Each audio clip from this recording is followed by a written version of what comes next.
Llegó el momento de la entrevista estelar en Habla Caracas. 7 de la mañana, 38 minutos en Habla Caracas. Llegamos a ustedes a través de la señal de Radio Fe y Alegría 1390 AM 105.7 FM y de www.radiocomunidad.com, especialmente a través de nuestras aplicaciones para iPhone y para Android. Hoy en nuestra entrevista estelar tenemos un invitado especial. Fue referido por un gran amigo de esta casa, nuestro compañero de estudios de bachillerato y luego en la Universidad Central de Venezuela, estudios de educación, Eduardo Martí, que hoy en día es un consultor internacional de mucha proyección y de vigencia y de plena vigencia. Conversando con el buen Eduardo, le pedía una referencia porque los vi la promoción de sus libros, un libro muy cómico, el más reciente, que se titula A Mover Ese Rabo, imagínense ustedes. Pues gracias a Eduardo Martí llegamos a la gente de la casa editorial Penthouse y hoy estamos con Jonathan Somoza, que es su director editorial. Jonathan, muy buenos días, gracias por atendernos, Jonathan. Hola, buenos días, gracias a ustedes por la invitación. La verdad que un placer y agradecido por este espacio para que hablemos de libros y hablemos de lo que propongan. Es un gesto de excesiva audacia plantearse ser editor de libros impresos y digitales en el mundo contemporáneo. Jonathan, tú lo tienes que haber meditado, lo tienes que haber pensado mucho. ¿Hay allí una fuente de negocios? ¿Continuará, se mantendrá la industria editorial en el tiempo? Bueno, esto es una industria que lamentablemente cada vez se hace más de nicho, pero es una industria que está creciendo aceleradamente. Estos nichos se están abriendo. La gente le da pena decir que no lee, pero muchas veces hacemos libros para personas que no leen. Pero las personas que no leen, paradójicamente, son aquellas que hacen de un libro un bestseller. Ustedes recordarán ¿Quién se ha llevado mi queso? El caballero de la armadura oxidada. La culpa es de la vaca. La culpa es de la vaca. Padre rico, padre pobre. ¿Cómo no? Estos fueron unos fenómenos que se hicieron virales y se hicieron bestseller en esa paradoja de personas que no leen. Entonces podíamos ver en el metro de Caracas o podíamos ver en la esquina del centro, ahí por Capitolio, cómo vendían estos libros en la calle, los buhoneros, y empezaban a venderlos en las esquinas y no precisamente los originales. Y uno veía al señor en el metro leyendo ¿Quién se ha llevado mi queso? O la señora en el autobús, la culpa es de la vaca. Sí, señor. Y si te pones a preguntar por qué están leyendo este libro, bueno, porque me lo recomendó una amiga, porque la vi leyendo y esa mujer nunca lee y me llamó la atención porque estás leyendo ese libro y se viraliza. Jonathan, ¿en qué momento de la historia de Iberoamérica se crea la casa editorial Penthouse? ¿Cómo es ese diseño de lo que definitivamente es una apuesta empresarial? ¿En qué momento, cómo, por qué nace casa editorial Penthouse? Mira, esto comienza hace unos 5 años. Yo estaba trabajando con un proyecto de una librería. Y como librería también teníamos distribución de libros. Dependíamos el 90%, mentira, el 99% diría yo, de libros que traíamos fuera de Venezuela. Los libros los importábamos de las grandes editoriales, era más fácil traerlos desde Colombia o desde Miami y hacíamos una distribución aquí en el país. Poco a poco, estamos hablando del año 2015, 2014, era muy complicado hacer importaciones y el dólar subía vertiginosamente y era muy diferente la realidad de esa Venezuela. Cuando uno hablaba de $1 se nos paraban los pelos. Y vender un libro que te costaba $3, venderlo en $6 o venderlo en $5, y ya era bastante apretado por los gastos de delivery, por los gastos de traernos el libro hasta acá, por pagarle a intermediarios que lo vendiera. Ya era bastante apretado y decir $6 era imposible. Entonces, al cambio era una cantidad de bolívares, una cosa grandísima, y los que compraban eran pocos, los que apostaban por libros eran pocos, pero cada vez se hacía más difícil traernos los libros. Entonces, en ese momento, para la época, quien fue mi socio se fue del país, pues yo me quedé solo con el proyecto y la impotencia me llevó a decir, pues aquí no hay una cantidad de prospectos, una cantidad de personas que tienen un contenido extraordinario, ¿por qué no hay libros venezolanos? Bueno, ¿dónde están estos autores venezolanos? Y empecé a hacerme la búsqueda, dije, bueno, tomé dos decisiones. Una, que iba a comenzar una editorial, ya que no podíamos importar libros, pues íbamos a producir libros. Y dos, que íbamos a producir libros de venezolanos.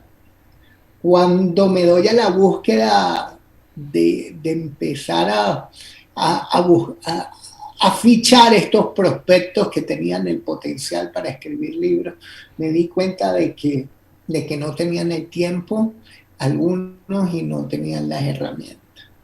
Entonces allí nace Penthouse Casa Editorial, donde entendimos que no solamente sacar un libro, sino tener un acompañamiento con el autor, claro, asesorarlo, caminar con él, brindarle herramientas para poder sacar el libro.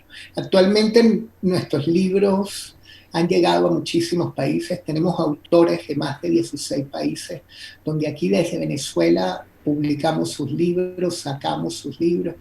Hemos pasado el charco. En España tenemos algunos autores, tenemos distribución en España, hemos llegado a muchos estados de los Estados Unidos, al Caribe, hemos llegado a Puerto Rico, a República Dominicana, a Centroamérica, estamos en El Salvador, en Panamá, en México, en Guatemala, y en Sudamérica estamos en Colombia, Ecuador, Chile, Argentina, Perú, y con un proyecto que disfrutamos muchísimo, que es ahora exportar talento venezolano a través de sus obras, pero ya se volvió esto internacional, mi estimado, pero siempre con ese sabor venezolano. Cuéntame, Jonathan, ¿cómo es el proceso en el mundo del béisbol y del fútbol? Está clarísimo, tienen unas figuras, tienen una estructura, los scouts que están buscando los nuevos talentos. Tú no solamente buscas nuevos talentos que no hayan aparecido, sino probablemente también, lo veo por tu cartera, que es impresionante, te digo, Jonathan, cuando Eduardo Martín me habló de ustedes y los estuve estudiando y viendo simplemente el Instagram y el portal, pues es impresionante a cuánta gente has logrado fichar. Además que ustedes los fichan de una manera muy simpática para comprometerlos. Dicen, Pedro Pérez es un autor Penthouse y pronto publicará su libro. O sea que ustedes están allí apostando a que esa persona tenga la tenacidad, ¿no? Y el tiempo y la musa para proyectar una obra. Cuéntanos, ¿cómo se buscan nuevos autores o autores de personas ya de trayectoria, pero que nunca habían decidido hacer un libro? Cuando nosotros, bueno, esas imágenes que tú ves de futuro autor Penthouse es porque ya firmó con nosotros. Sí, sí. Entonces lo que hacemos a través de esa publicación es como preparar las aguas, ¿no? Preparar el terreno para que se sepa que va a publicar un libro, y así hacerle un guiño a las grandes distribuidoras, a la imprenta, a los medios de comunicación, y sobre todo el autor también le sirve para anunciar y preparar el terreno, que por aquí se viene ese libro. Mira, al principio era muy complejo poder fichar autores. Algunos autores tenían, como te digo, todo el potencial. Empecé con el primero, yo hice mi lista del Niño Jesús. Dije, voy a comenzar con este. Y, y bueno, toqué la puerta del primero, una persona que quiero y admiro muchísimo, un coach bien reconocido. Y cuando converso con él y le digo, tienes que sacar un libro, él llega y me dice, sí, perfecto, me encanta la idea. Le digo, comienza, estructura, nos vemos en 15 días. 15 días lo llamo y me dice, no he comenzado, Jonathan, por diversos compromisos, pero voy para esa. Pasan 15 días más y me da la misma respuesta. Ya se hizo un mes, ya pasaron 2 meses, después pasaron 3 meses y me doy cuenta de que no iba a sacar el libro, y hasta el momento no he escrito la primera palabra para comenzar ese libro, ¿no? Entonces está el equilibrio entre la persona que tiene un potencial para escribir un libro, pero también está un factor de voluntad, de tiempo, de compromiso con el libro. Cuando se unen esas dos en un autor, pues va a salir la obra. Y uno empieza a hacer esa desahueso editorial, buscar las mejores opciones o aquellas personas que tienen contenido para publicar el libro. Luego uno se sienta con ellos, les envía una propuesta y se hace del autor. Actualmente, bueno, al principio fue muy osado, al principio pues teníamos una oficina del tamaño de un baño y allí llegaban los autores y yo hablando de sueños de distribución internacional, y yo no sé cómo me creían. Yo le debo esto a una gracia divina del Todopoderoso, una gracia de Dios sobrenatural sobre mí, porque yo hubiese salido corriendo de ese hueco donde comenzamos la oficina, un sótano, una cosa deprimente, pero con toda la magia de la inspiración y de lo que el proyecto se iba a convertir. Y gracias a Dios nadie nos salió corriendo, pero nos creían. Pero llegar a esa reunión, llegar a que esa persona fuera nuestra oficina, era muy complejo, era poder llegarle, poder contarle e invitarlo y ellos apostar por nuestra editorial. Empezamos a crecer y ahora como todo proyecto, algunos, y ahora decimos hasta que no para algunas reuniones, porque nos damos el lujo con toda humildad y cuidando más bien la visión de Panhouse y nuestros valores, nos damos el lujo de algunas personas decirles que no, pero no lo digo desde el orgullo, sino desde la humildad y desde el cuidado de lo que es la obra. Pero entonces empezamos la búsqueda, mi estimado, empezamos a buscar personas que tengan el perfil para publicar libros, y después tenemos reuniones complejas con managers, con representantes, con relacionistas públicos que tienen este talento, y luego de un proceso de negociación se logra.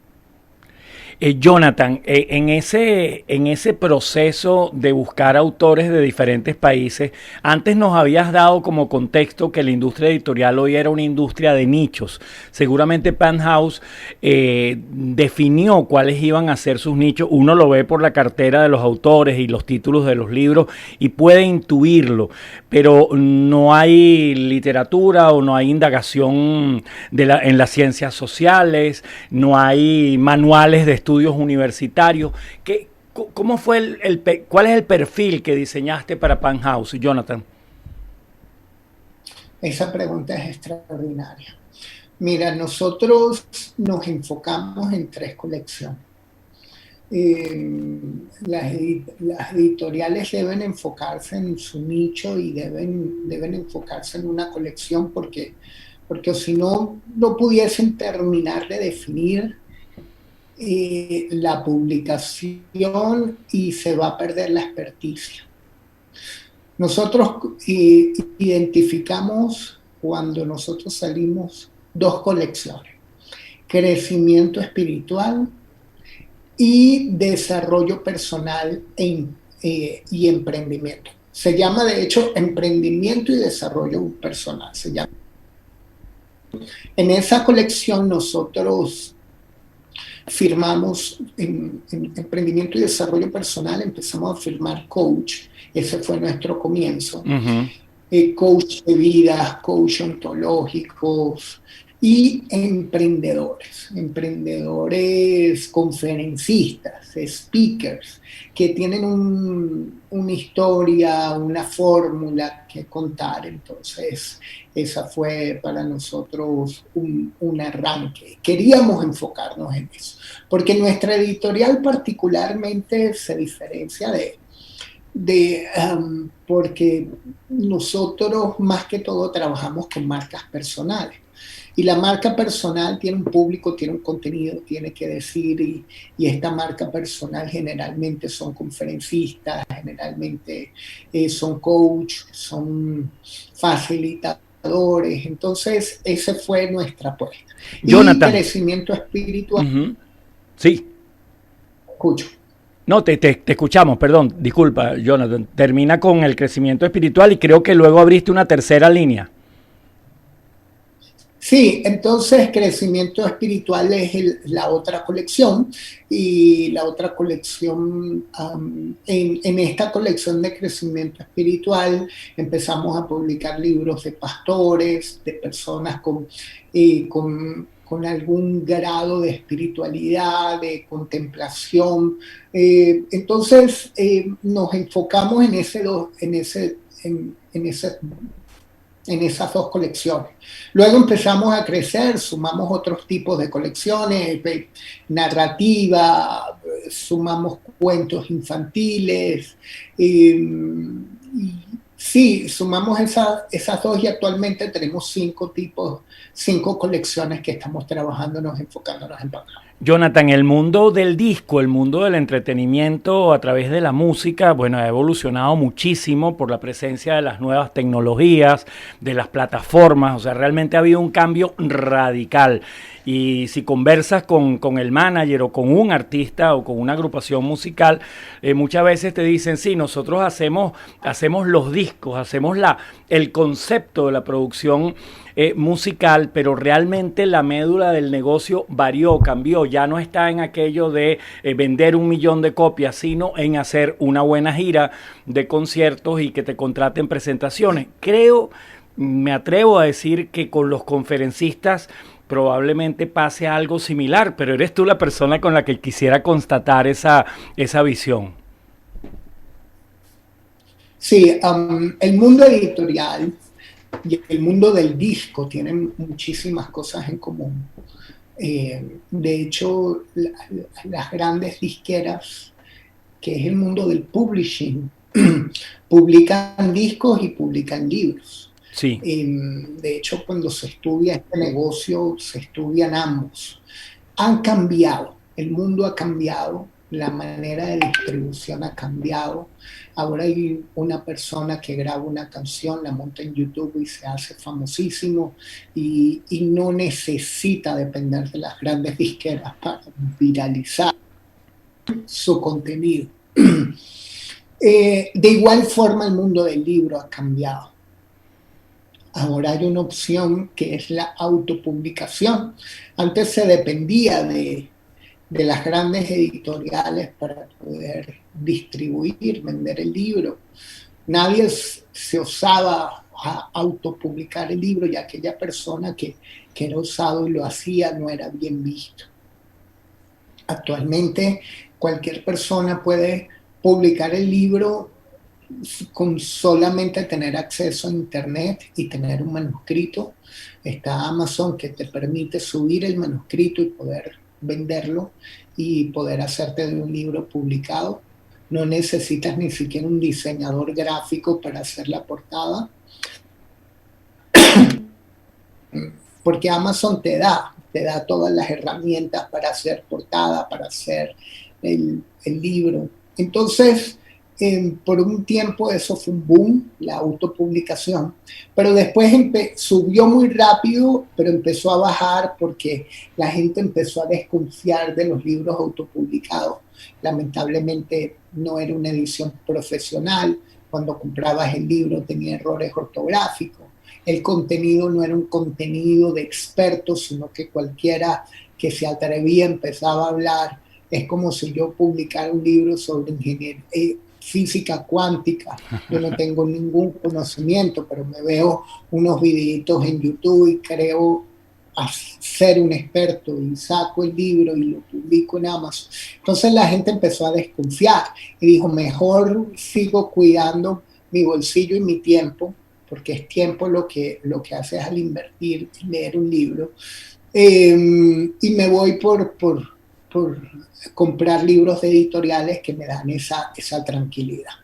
Entonces, en este momento la forma de distribuir libros, la gente dice, wow, entonces el mundo del libro va a cambiar por la plataforma digital, como cambió el disco, como nos fuimos del acetato al CD, del CD al MP3. La verdad es que en un principio se pensó que el libro se iba a eliminar. Pero oye, esto no lo cambia nadie, poder agarrar un texto, cuando agarras el libro, cuando lo tienes en la mano, cuando desprende un olor. Esto es un tratamiento kinestésico, cuando agarras un libro físico, pero también es una terapia, te desconecta de los dispositivos, de las pantallas. Te puedes tomar un tiempo para aislarte, leer el libro, subrayarlo. Entonces, todo apunta de que el mercado del libro va a continuar, que no va a cambiar mucho más allá digamos, de contenidos y de cómo nosotros los editores nos hacemos de autores relevantes, disruptivos, pero no es que vaya a tener mucho cambio, es lo que se habla en las grandes editoriales del mundo, y porque la gente sigue apostando por el libro impreso y sigue apostando por la forma de distribución, porque también se pensó que las librerías iban a eliminarse, y fue un fenómeno que se vio en Estados Unidos. Empezaron a cerrar masivamente las librerías porque la gente no tiene tiempo de ir a la librería, sino que si quiere comprar un libro, escuchó de un libro bueno, va a Amazon o va a un portal de libros especializados, compra el libro y le llega a la casa al día siguiente o a los 3 días. Entonces, pero todo lo contrario, sino que las librerías se convirtieron en un espacio también de disfrute y de ocio. Entonces, tengo un plan dominguero que me voy a una librería. Aquí en Caracas tenemos una librería extraordinaria y hago una cuña a la gente de Cálatos en el galpón de los Chorros. ¿Cómo no? Usan por eso, porque un placer. Extraordinario. Es extraordinario ir para allá, tomarse un café, leer un libro. Entonces, las librerías empezaron a transformar el concepto experiencial y llevar a la gente a que no solamente va a comprar un libro, sino que va a tomar un tiempo también de disfrute. Jonathan, muchísimas gracias por habernos brindado estos minutos, muy refrescante conversar contigo. Quisiera despedirme pidiéndote 2 datos, 2 porcentajes. ¿Cuánto del libro impreso, cuánto del libro digital a 10 años, para finales de esta década, con tu experiencia? ¿Cuánto pesará en la industria editorial? Wow, augurarlo es muy complejo, hacer esta futurología en este instante, porque, como te digo, hace 10 años se auguró que el libro impreso se iba a desaparecer. Pero la realidad es que está creciendo muchísimo la facilidad. Esta pandemia nos empujó a entrar al mundo digital, y el que no sabía pues dijo es momento de saber, y la gente empezó a hablar de un Zoom, y la gente empezó a hablar de un delivery y a hablar de aplicaciones de despacho. Yo creo que no sabría pero me voy a atrever a hacer un auguro aquí. Yo diría que el mundo digital va a crecer muchísimo, el delivery de los libros digitales va a crecer muchísimo, sobre todo en la parte académica. Por lo menos ya nos damos cuenta que los chamos están muy habituados y entendieron muy rápido recibir las clases online, y esto nos va a llevar también a comprar libros electrónicos para las tareas y para una cantidad de universitarios, etcétera. Pero el libro impreso también va a ser un disfrute. Creo que la narrativa, las novelas se van a seguir imprimiendo, y creo que va a crecer en 10 años muchísimo el libro digital, pero en la línea de emprendimiento, de crecimiento personal, coaching, marketing, va a crecer mucho el libro digital, pero narrativa va a crecer el impreso. Jonathan, agradecido contigo, y por cierto, Jonathan, aprovecho de comentártelo con tu equipo. Nosotros le escribimos a ustedes a través de Instagram, de inmediato fuimos muy bien atendidos, y especialmente a María Paula, que fue tan amable para concertar esta cita. Jonathan, radiocomunidad.com, Radio Fe y Alegría, a tus órdenes, agradecidos por estos minutos, por esta conversación en nuestra entrevista estelar.